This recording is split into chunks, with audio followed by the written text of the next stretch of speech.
আসসালামু আলাইকুম রাহমাতুল্লাহি ওয়া বারাকাতুহু। আমার নাম মোহাম্মদ শাফিউল হাসান সাহেব। আমি মার্কাজুত তাফিজ ইন্টারন্যাশনাল মাদ্রাসায় নার্সারিতে পড়ি।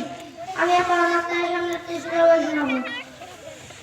আউযু বিল্লাহি মিনাশ শাইতানির রাজীম। বিসমিল্লাহির রাহমানির রহিম। আলহামদুলিল্লাহি রাব্বিল আলামিন। আর রাহমানির রহিম। মালিকি ইয়াউমিদ্দিন। ইয়াকা না'বুদু ওয়া ইয়াকা নাস্তাঈন। ইহদিনাস সিরাতাল মুস্তাকিম।